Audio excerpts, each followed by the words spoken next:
TBC masih menjadi masalah kesehatan di Indonesia dan menimbulkan masalah kesehatan yang sangat kompleks baik dari segi medis maupun sosial, ekonomi, dan budaya.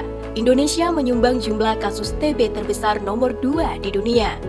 Berdasarkan data Sistem Informasi Tuberkulosis atau SITB, penemuan kasus TBC anak di Indonesia baru mencapai 51% dari target 100%. Pada tahun 2022, kasus TB anak kurang dari 15 tahun di Kabupaten Pemalang tercatat sebanyak 68 kasus dari 2.853 perkiraan insiden kasus TB secara keseluruhan. Sepanjang tahun 2023, hanya terdapat penemuan 4 kasus TB anak yang diobati.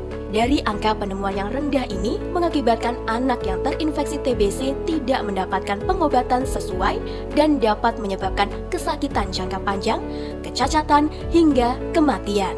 Maka dari itu, Puskesmas Mulyoharjo menciptakan inovasi Kopi Tubruk, kolaborasi pemeriksaan terintegrasi tuberkulosis pada anak gangguan gizi dan stunting. Tujuan dari inovasi Kopi Tubruk yaitu untuk meningkatkan angka penemuan kasus tuberkulosis anak. Penemuan kasus tuberkulosis atau TB pada anak dapat dilakukan melalui 2 pendekatan, yaitu pelayanan di dalam gedung dan pelayanan di luar gedung. Pelayanan di dalam gedung. Penemuan kasus TB anak dilakukan melalui screening di beberapa layanan, antara lain Klaster 2 Poli Anak. Pada Poli Anak, setiap anak yang datang akan dilakukan screening. Jika ditemukan tanda atau gejala yang mengarah ke tuberkulosis, maka anak akan dirujuk secara internal ke Klaster 4 Poli P2PM untuk pemeriksaan lebih lanjut. Klinik konseling terpadu. Di klinik ini, screening dilakukan berdasarkan pemantauan pertumbuhan anak. Apabila ditemukan berat badan anak turun atau tidak naik dalam 2 bulan terakhir, maka akan dilakukan rujukan internal ke Klaster 4 Poli P2PM. Di Klaster 4 Poli P2PM, anak akan menjalani screening TB anak, pemeriksaan tuberkulin skin test atau TST, penentuan skor TB anak untuk menegakkan diagnosis. Pelayanan di luar gedung dilakukan di Puskesmas Pembantu dan Posyandu.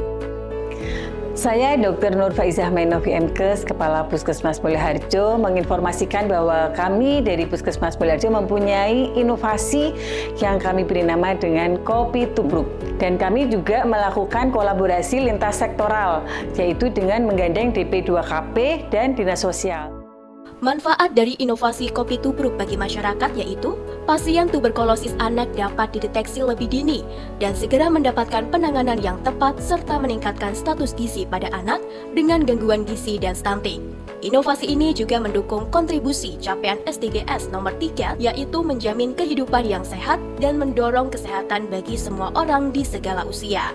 Dampak dari inovasi Kopi Tubruk ini yaitu adanya kenaikan jumlah penemuan kasus TB anak yang semula pada tahun 2023 hanya ada 4 kasus yang ditemukan, naik pada tahun 2024 sebanyak 46 kasus positif dari 152 anak yang di-screening. Dan pada tahun 2025 ditemukan 44 kasus positif dari 203 anak yang di-screening. Terima kasih kepada Puskesmas Mulyoharjo atas inovasi Kopi Tubruk yang sangat bermanfaat. Berkat program ini, pertumbuhan anak saya menjadi lebih baik dan mengalami peningkatan yang signifikan. Sekarang anak saya lebih aktif dan sehat, tidak sering sakit seperti sebelumnya. Saya, Wiji Mulyati, Kepala Dinas Kesehatan Kabupaten Malang, mendukung dan mengapresiasi inovasi Kopi Tubruk dari Puskesmas Mulyoharjo, Kecamatan Pemalang, Kabupaten Malang, yang merupakan kolaborasi antara program P2 penyakit menular, terutama penyakit tuberkulosis, dan program gizi dalam upaya penanggulangan tuberkulosis pada balita yang bermasalah gizi. Saya Adam Widiantoro, Bupati Pemalang, mengucapkan terima kasih kepada Puskesmas Mulyoharjo atas inovasi Kopi Tubruk, yaitu kolaborasi terintegrasi tuberkulosis khususnya pada anak dengan gangguan gizi dan stunting, karena ini memberikan manfaat kepada masyarakat dalam penanggulangan tuberkulosis dan gizi buruk pada anak.